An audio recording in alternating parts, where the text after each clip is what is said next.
The Unity Singers, Holy Ground. Thank you. So we are in week 4 of a series that we started about our core values. And the reason we're doing this, quite simply, is that so often the values that we have a process around get lost.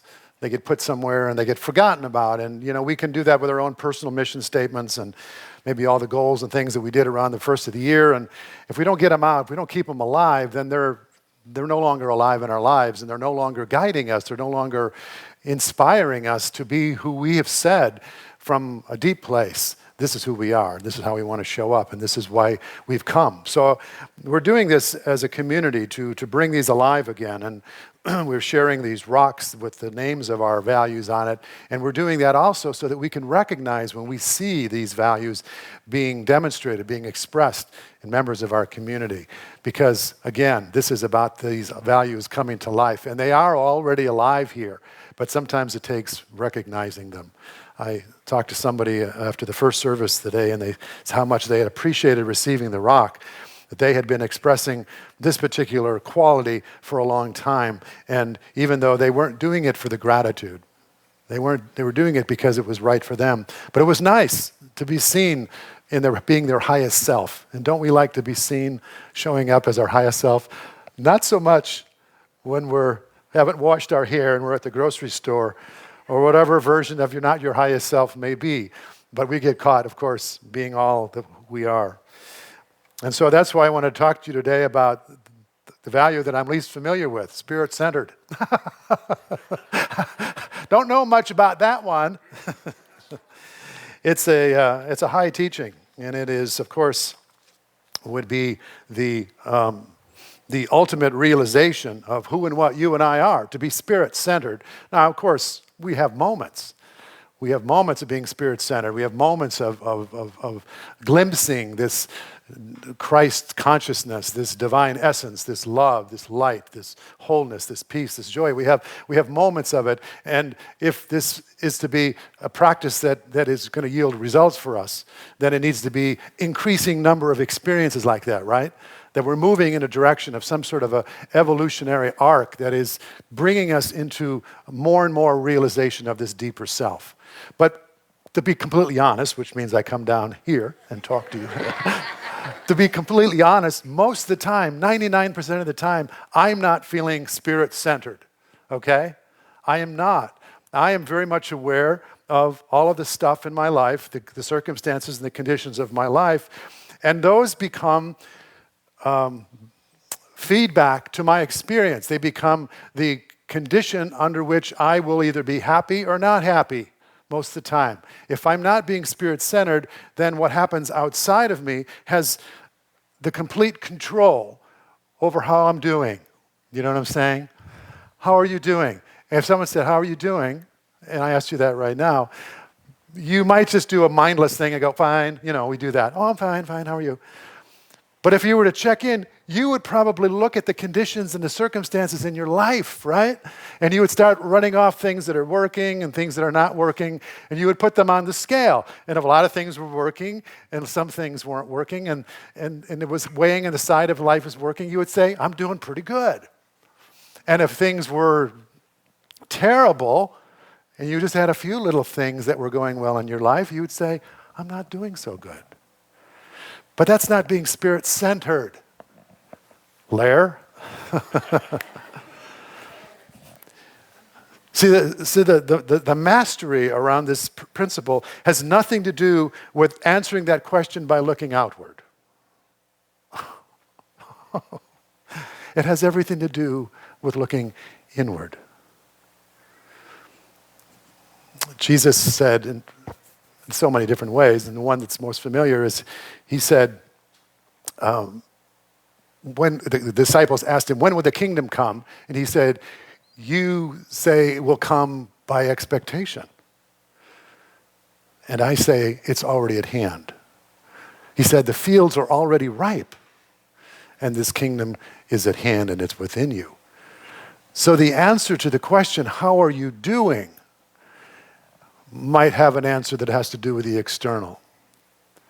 But if the question is a deeper one, how are you really? There's only one answer that reflects upon the truth of you, and that is, marvelous, darling. I'm doing absolutely marvelous. Thank you for asking. The answer is always, all is well. We say it at the end of our prayer for protection. We say, all is well. And if things are not going so well in your life, you go, all is well? Are you kidding me? Oh my God, I've got this condition with my body, and then the financial thing, and then this isn't working out, and I don't know, we got all these stories which become the barometer by which we measure how we're doing.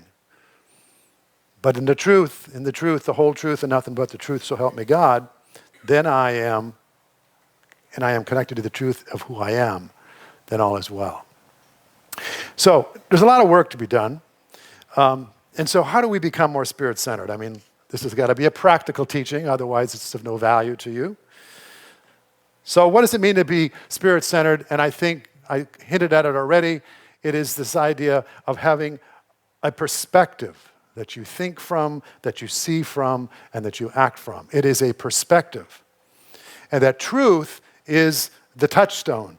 It's the deeper realm of transformative knowledge that informs and interprets everything around us, the events, the circumstances, and it can form the responses, our response, not reaction.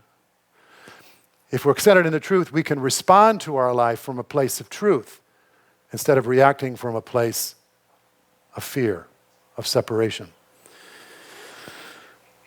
We are spiritual beings having a human experience. And the human part of us is often known as ego consciousness. What someone reminded me at the first service is ego is spelled EGO, which is an acronym for edging God out. Edging God out. So when you think of the ego as being the part of us that, it's not like we're really trying to edge God out, we're just trying to edge ourselves in. I mean, if we really knew the reality of the truth of our being, then of course we would welcome that. But there's a part of us that is so used to knowing ourselves as physical beings with physical circumstances, and these experiences seem to define us. And because we're so invested in this role, it's like people who play a role on a Broadway play for thousands and thousands of performances. And they do it so often that they actually have to step off the stage and remember that they're not that character. So, they don't walk into, Walgreens and talking about King Lear. Like, oh no, I just like a pack of gum, if I forgot it. I am the king, bring me my gum. It's like, no, that's not it. And we are just like that because we take on roles and we believe that we are who we're not. And by acting from who we are not, we do edge out this greater awareness. But it's always there. It's always there. Like last week I used the metaphor of the Halloween, the child who comes to the door dressed as a witch, and that there's a sweet little innocent girl. You don't lose the awareness. And that's the same for us. If we're to be Spirit-centered, then it is for us to, yes, look at who we think we are and look what's appearing in our life, but not take that as an indictment of our spirit, not take that as a diminishment of our greater self, but to take it as an invitation for us to look deeper and to bring forth the greater self. I was talking this morning about, we look out here on a day like today, and we're grateful for this rain, and we know that those clouds up there are a layer that stand between us and observing the blue sky and the sun. Now, you and I know enough about this kind of reality that we can look out there and never be fooled to think that the sun is missing from the sky. How many people think the sun is up there somewhere? No one has been fooled by the clouds. We look at it though, and if our vision is strictly on the clouds and we forget the perspective of the greater reality that is behind the clouds, if our vision is sort of myopic, which means that we can see what's close to us, but we can't see any farther, then that becomes our world. Remember the movie The Truman Show? Yeah, and they had constructed this world for him, and they made it quite big and quite convincing, that it was actually the real world. But it had its limits, didn't it? And he discovered at the end of the movie, I'm giving it away, he discovered at the end of the movie that he hit the wall of this false world, and he opened the door to the real world. And that was his freedom. And that is what's true for you and for me too. When we look at our world and we think that the clouds define our world, then we are missing a whole vaster realm of experience. We are missing a whole vaster realm of who and what we really are, that is the light, that is the sun, that is the expanded universe, that is the infinite, which cannot even be approximated by what lies beneath this bank of clouds. And so is true for your life and for my life. That whatever those clouds are, whatever that bank of appearances that are clouding your judgment or clouding your vision right now, those are just there as invitations for you to look deeper and to look farther and to get your consciousness raised up to a point, just as if you went into a plane and you got up to those clouds. And you approach those clouds, what would happen. You would not crash into those clouds. Those clouds are made to be transcended. They are there not as an obstacle. They serve a limited purpose, but they do not serve to contain you or to limit you in any way. If you want to travel at 40,000 feet or 30,000 feet or 20,000 feet or 10,000 feet, you can do that. And those clouds will not stop you. And that's the way we have to kind of think of these events in our life. We see them as clouds, not as walls. How many of us think of those obstacles as walls? Now, they may be formidable. They may be tough. They may be troublesome. They may seem impenetrable at the human level of consciousness. But we're not trying to break down those walls in the physical sense necessarily. That may be appropriate at times. But what we're really talking about is having a breakthrough in consciousness. Yes? A breakthrough in consciousness, which means that those circumstances cannot keep you from the light. They cannot keep you from the light. And the light is the expanded understanding of who and what you are. You're a spiritual being. I'm a spiritual being. When we talk about the Christ, all we're saying is that that's our word for the divine self. In the Hindus, they call it Atman. The Buddhists call it Buddha nature. It's your true self, not your false self, not your ego self, your true self. And what we understand about that nature is that it's non-physical. It's non-physical. It's light. It's consciousness, whatever metaphors you want to use. But what we are so often get trapped by is darkness. We are way more invested in the darkness than we are in the light. And the darkness is all those places in our life where we can't bring the light. We feel we're in a dark place. We feel sad. We feel depressed. We feel forlorn. We feel whatever. And it's in moments like that that we are believing that there is something that can possibly stop us from the light. But what we believe is that there is only one presence and one power in the universe and in our life, and that's God, and that's light. There are not two powers. There's not a power of light and a power of dark. There's just a power of light. And what appears to be dark is just a blocking of the light. That's the difference that we hold. That the darkness has no power over us other than the power that we give to it. It doesn't have a power of its own. It's a choice. It's a choice to either fly up to those clouds and go, oh, I can't go any farther, and turn the plane around and say, this is my world, and that's as high as I'm going to get. Or it's saying, wait a minute, I know that there is some blue sky up there. I know that there is a more magnificent realm of consciousness. And if I am sincere, and if I practice, and if I meditate, and if I continually turn inward, and I continually ask, because we got to ask. We got to ask to be shown. Show me the light. Let me see the light. Let me be lifted from this darkness. It will be given. It's always being given. It's not being withheld from us. Isn't that the good news? It's almost all good news. When people come into unity, they go, oh my God, all these years I have thought that I had to somehow be a certain way and be, earning this love and this sense of being divine and blessed and grace. And I thought I had to do something right. And if I did it right, then I'd get it. And if I messed up, I'd be denied it.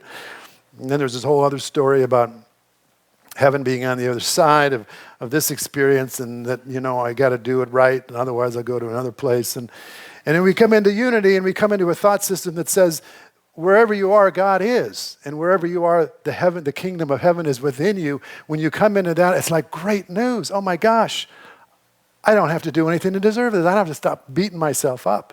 I've already been given the kingdom of heaven. Yay! No more sin. Except for one thing. And this is the part that people go, oh. See, because the other experience can be like, well, you got to do it right, and then you'll be blessed, and then you could go to heaven. But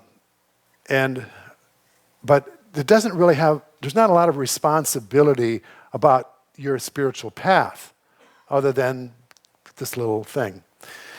But in our theology, what we're saying is that it's already here and you don't see it. What's your part in the realization? And that's where the work comes in. That's where the work comes in. You don't have to do anything to earn it, but you certainly have to see differently in order to feel it and to know it and to experience it. Now, technically, in your creation, there wouldn't be any reason why you would have to do anything. You are the light. You would know that you are the light. You would know the truth, the whole truth, and nothing but the truth. But because we took the creative ability that was given to us as chips off the old block of a creator, and we used our creative ability to create another story, to create another world, create a world where the clouds seem to be the limits of our life. And now we have to dismantle that story. We have to dismantle that world. We have to question it at every turn when it would represent itself as being a limitation on our life, on the love, on the peace, on the joy that we would want to experience in this world. We have to change the dialogue. We have to change the way we see so that we can see what is about us always. Willa Cather said this thing that I quote so often. She said, miracles do not rest so much on things happening around us that are miraculous, but miracles rest upon our perceptions being made finer. So what is here already can be seen and known. That's what a miracle is. It's not about something out there happening so that you don't have to adjust your own perception. It's about adjusting your perception so that it doesn't matter what happens out here. And you can still have that kingdom experience. Does that make sense to you? Now, this is not easy. It's easy to say, Jesus, just touch my heart, Jesus, and I'll be healed. And Jesus is already touching your heart, and so is every spiritual master who's ever given us these teachings. Touched our heart over and over and over again with these words of truth and wisdom and love and wholeness, and said, the answer is within you. The journey is a journey without distance. It's an inward journey. It's a journey, it's a depth perception, not an expanded kingdom out here. And that's the teaching, and that's the truth. And it's the whole truth and nothing but the truth. And then our work in this consciousness of truth is for us to become more vigilant, to become more sincere in our spiritual practice. And I find myself having difficulty sometimes sitting on the mat, on the meditation cushion, to sit in meditation. Because for me, sometimes I'm so convinced that I've got to work these problems out here. You understand what I'm saying? And then a certain set of circumstances will just lead to a story, and then I'll be invested in that story, and then that story becomes my reality, and God ain't got a chance. The kingdom has been booted out of my consciousness, and I have my own ego kingdom. Yes? So yesterday, I sat down to do some earnest work on this message today, and I got a call from my son, who is staying here in our apartment, and I was in Goleta. And so I get a call, and he says, "Dad, my battery's dead." And I said, "Oh, I'm sorry to hear that." And I'm waiting for him to have the answer. And I knew I was calling me, and I said, "So what are you going to do?" And he said, "Well, I need a jump." I said, "Yeah, you do." I said, "You got someone who can help you there?" Because I didn't want to go. You understand? I was getting serious about this lesson. I've got to be there for the people tomorrow. This is your minister talking. Okay. And he goes, I said, "Well, you know what I could do? I could call Auto Club, and they could come and they could jump you, and probably in 45 minutes, and you'll be fine." Silence on the other end. Silence. I said, "How's that sound?" He goes, "Can't you come?" "Well, I'm just working on my talk, and I've got to go, and I haven't had dinner yet and everything." "Oh, okay." I hang up. I call him back. "I'll be right over." Go over, jumper cables. So I'm kind of, you do something, your heart's telling you this is the right thing to do. But then your little Tasmanian devil that, goes with you wherever is like going, "This is not good timing. This shouldn't be happening. Not on a Saturday night. Denise is not here, and I've got to make my own dinner. Oh, no. And then I got to do this, and I got to do that, and I got to talk ready to do, and then tomorrow." And so I'm just running this whole story. I'm not happy about driving over. So I get there. So I've got some tools and stuff, and so I'm taking the battery cap off to check for the water, and the battery cap, it's a little thing, it drops down between the battery and another part of the thing, and I can see it. And I put my finger down to get it, and he goes, "Dad, let me get it. My fingers are smaller." And I go, "That's all right." And I hit it, and it drops down where I can't even reach it. I'm like, "Oh, no." I said some things. I had some impure thoughts, shall we say. I was angry, and I was frustrated. And so he goes, "I told you." This is what, "I told you, Dad, I could have gotten it." I said, "Now, look, I'm over here. I'm working on helping you out here." I said, "I need your attitude to be better than this." He looks at me. He looks at me like, "Okay, Dad, okay." So I got to take the whole battery out so that I can get the piece. Whereas before, all I would have had to do was put the little cables on. So don't have the right wrench. You know the story. You go back in the house, and you go back in the house again, and then 2 different wrenches. Anyway, so I get it off, put it back on, start the car, and he's off. So I go back, I get home, it's about 7:45, something like that, and I have dinner, and I'm just tired. It's like, maybe I'll just go to bed and get up early, which is normally my routine. Anyway, so I go to bed, and I guess it was probably 9 or 10 before I finally fell asleep because I was reading some notes and things. So then I wake up at 1:30, wide awake. I mean, wide awake. Not that kind of like drowsy awake where you go, "Oh, I'll just turn over and go to sleep." I'm wide awake, like I've had 3 cups of coffee and I'm ready to face the day. Like, what? So I laid there, and I couldn't fall asleep. And finally I got up like at 2:30, and I said, "All right." I got up. And then the next story's running. It's like, this shouldn't be happening. No, I have to go and be the light of the world at the church tomorrow. I shouldn't be, 3-4 hours of sleep. That's not going to work. And I was arguing with reality, and I just had the whole thing going. I wasn't quite, doing it out loud, but I could just feel it. You feel that resistance. You're just pushing back at how just life's showing up. And I remembered what Eckhart Tolle said one time. He said, "We end up being morally superior of reality." Morally superior, like this shouldn't be happening. I know what should be happening here. And of course, all that does is creates all kinds of frustration and energy. And I am looking at clouds, baby. There is nothing. I've seen the world from both sides now, from clouds here and up and down. And I know that this world is made of clouds. And I have created the world in my image and in my likeness, which right now is, I don't like what's happening. I don't like that I had to go out last night and help my son, and he could have done it himself, and we could have done Auto Club. No, I had to do it myself. And then he laughed at me, and then I was 4 hours, I got 4 hours of sleep, and now. and this is your spiritual leader. This is what you hired. 10 months ago, you hired me. You said, you're the guy. We want you. We see you as being the freaking light of the world. And I want you to know that this is an elusive experience for me, this spirit-centered thing. It comes and it goes. It comes and it goes. And then I have to really talk to myself, you know. But really what talking to myself is really to stop talking with myself. It's really to just say, you know, I'm not happy. This isn't working. I am willing to see this in a new way. You know, could there just be a little parting of the clouds here?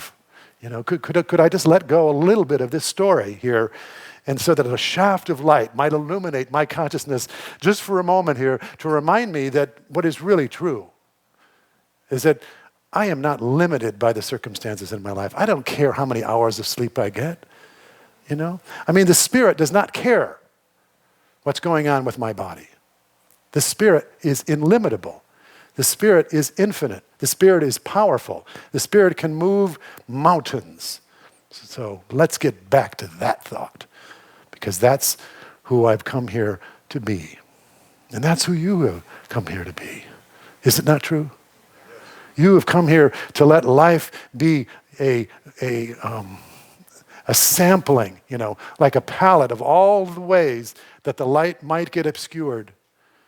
And every one of them is an illusion. Every one of them is like this bank of clouds up here that suggests that the sky is not blue and the sun is not shining. Every one of them. And I'm not making light or diminishing anybody's personal problems.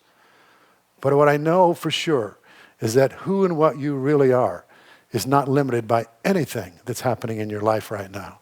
And that's what spiritual centered means. That's what spiritual growth is all about. We know this for Jim Caldwell right now. Jim Caldwell is no longer in his physical body. But I guarantee you, the Jim Caldwell that I'm talking about right now is free. He's unlimited. He is experiencing the infiniteness of life and of love. And that was never contained in his body, nor can it be contained in yours or mine. There's a biography, yes, around this human scene. But our biography is not our spiritual nature, and it's not our spiritual destiny. What happens here is only part of the unfolding soul's journey. But it's what's happening at the level of the soul that matters, not what's happening at the level of the body and the story. Now, the more I invest in the story, the more this world becomes a problem for me. Do you understand what I'm saying? The more I believe, well, I need to have 8 hours of sleep a night. I need to not be disturbed getting my talk. Thank you very much. And when my button flies off right before the second service and my coat's flapping around, and people are wondering, why doesn't he button his coat? It's because my button fell off right there as I was sitting in the chair. Brand new coat, button flew off. I don't know. I could make up another story about that. But thankfully, I don't have a spot on my shirt, so I'm okay. Which is what coats were for anyway, I think, as far as I know. So are you guys getting this? So I can go take a nap? Okay, good. Good. So it's 12 o'clock. Oh, we're doing really good on time. Any other questions? Let's see if there's anything in my notes I could share with you. Yes. Well, this is some really good words from an author, Cynthia Bourgault. Bourgault? I don't know. I don't do well with the French words, as you know. Bonjour.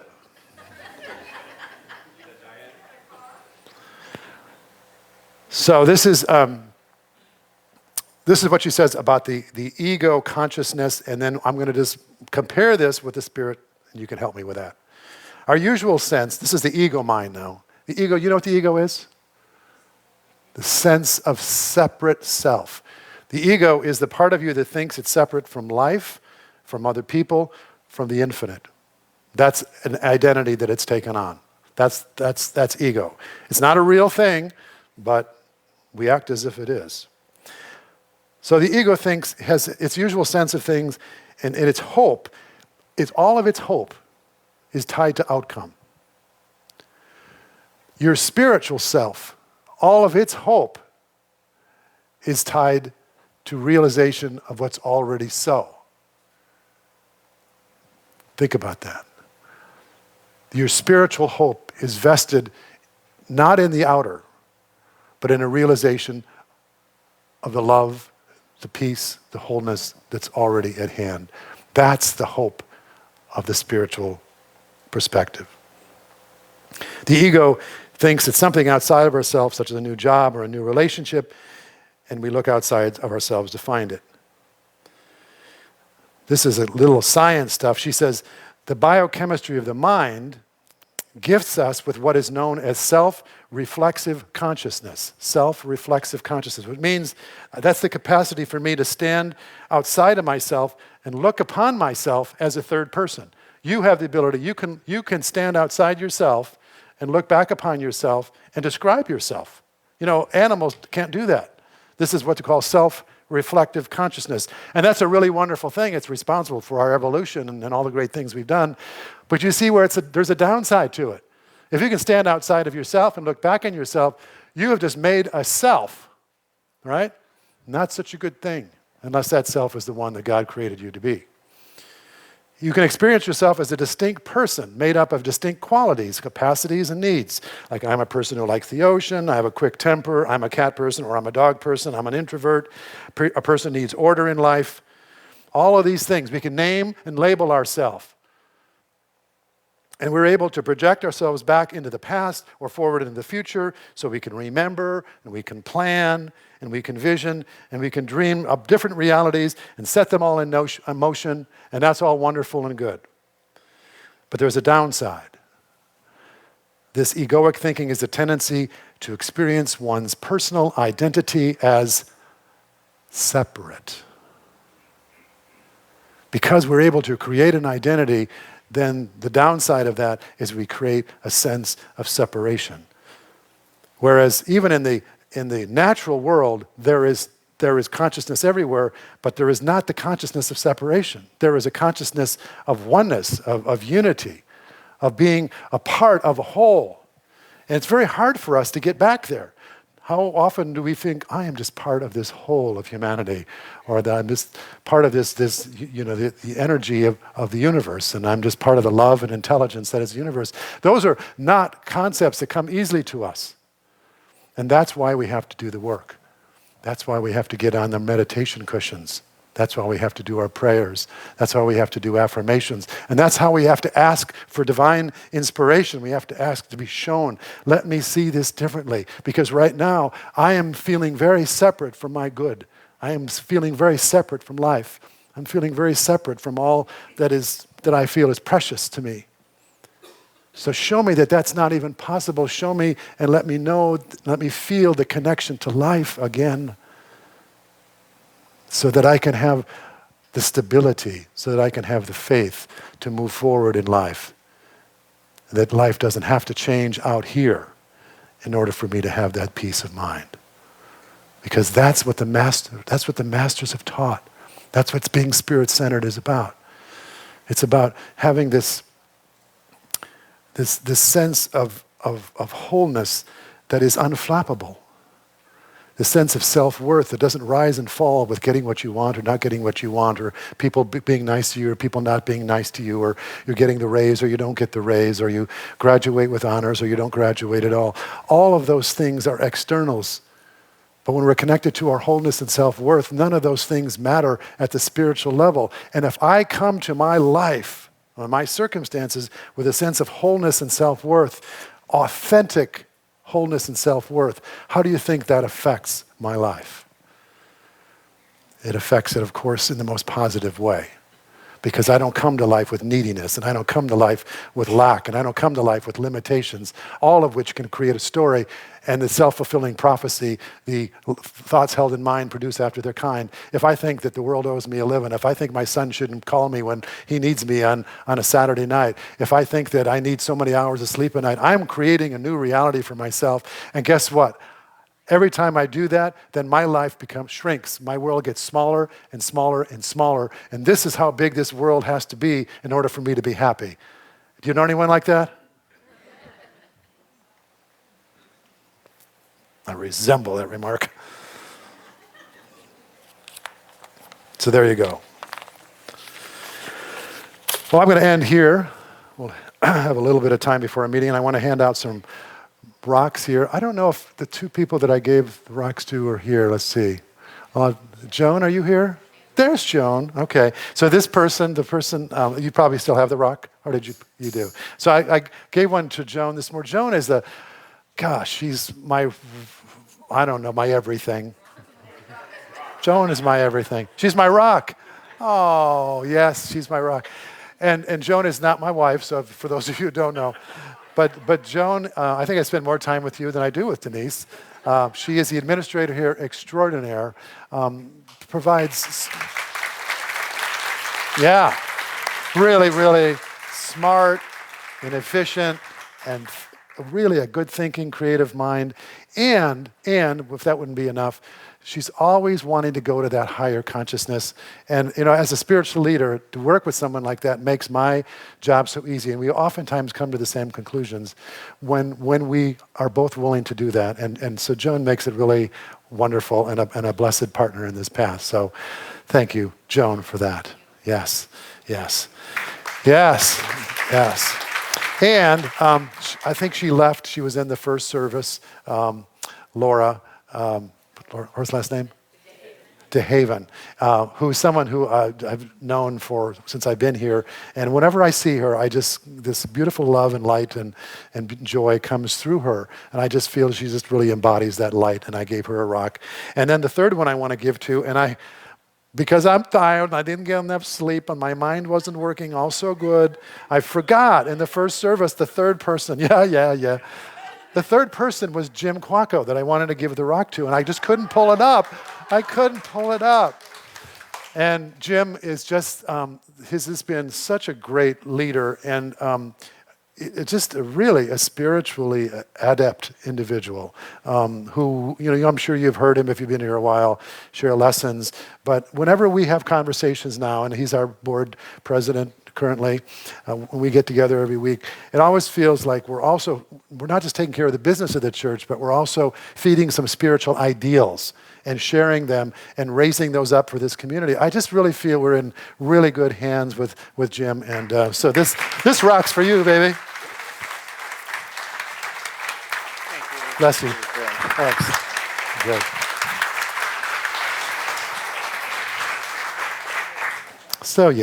So the idea is you hold those rocks for up to a week and then look for someone else to share it with in the community that also embodies that particular value. And that's how we keep it going. We've got one more week next week. We're going to talk about transformation. So that'll be fun.